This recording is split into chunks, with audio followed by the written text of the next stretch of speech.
Salam hörmətli izləyicilər, xoş gördük hər birinizi RTV kanalında. Əziz izləyicilər, bugün biz çox gözəl bir belə deyərdim, sos hazırlayacağıq.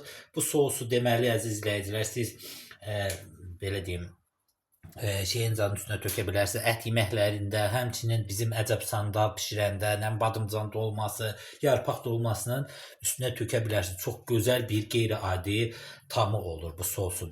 Bunun üçün bizə lazımdır. Bir dənə semişka yağı lazım olacaq, qarçitsa lazım olacaq, limonun özü olsa olar, olmasa da belə suyundan biləcəm töksüz. Yumurta, sarımsaq və duz lazım olacaqdır. İndi əziz izləyicilər, nə edirik? İlk öncə yağımızı açıb belə deyim, yağ əlavə edirik. Qabımıza yağ əlavə edirik. Deməli əziz izləyicilər, yağımızı əlavə edirik.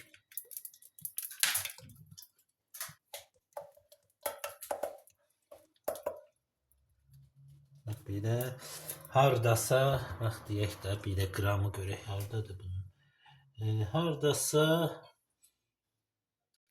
əziz izləyicilər, harasa 100-150 qram belə yağ əlavə etdik. Ondan sonra qarçitsamızı açıb tökürük. Qarçitsamız da təzədə də deyəsən ağzı açılmıydı. Açağın. Əziz izləyicilər, açdıq və belə deyim, birəcə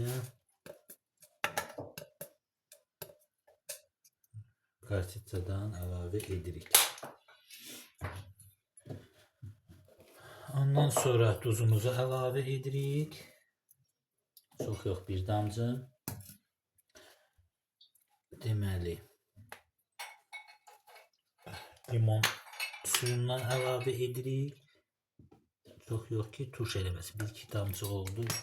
3-4 damcı da belə deyək. Ondan sonra sarımsağımızı bir neçə hissəyə bölüb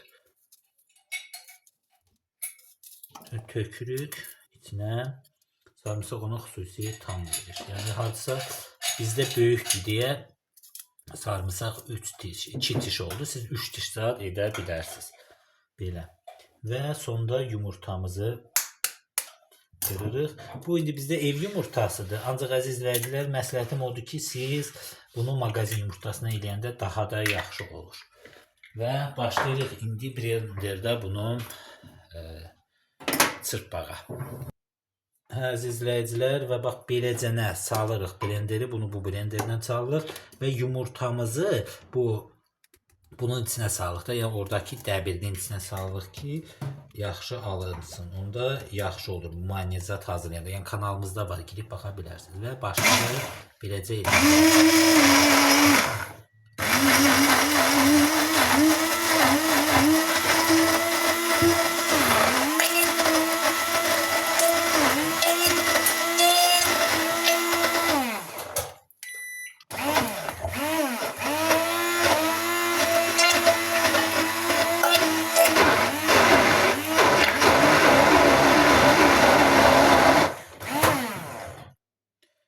Əziz izləyicilər, gördüyünüz kimi bax beləcənə alındı sosumuz. Yəni mayonez kimi də. Bunu siz digər yeməklərlə, yəni bayaq dediyim kimi əcəb sandal, ondan sonra digər yeməklərdə istifadə edə bilərsiniz. Yəni badımcan dolmasında azad. İndi bunu qoyub servis edirik. Yəni qaba qoyub. Bax belə əziz izləyicilər, gördüyünüz kimi artıq bu sosumuz da hazırdır. Bunu da belə hazırlayıb digər nə bilim badımcan dolmasının, kələm dolması, daha doğrusu yarpaq dolmasının, əcəb sandalının və digər belə deyərdim, sarımsaq qatıq yeyilən şeylərin üzərinə tökə bilərsiniz. Çox gözəl və alınır. Bu qədər. Hər kəsə təşəkkürlər. Kanalımıza abunə olun, videomuza da like qoyun. Sağ olun, salamat qalın.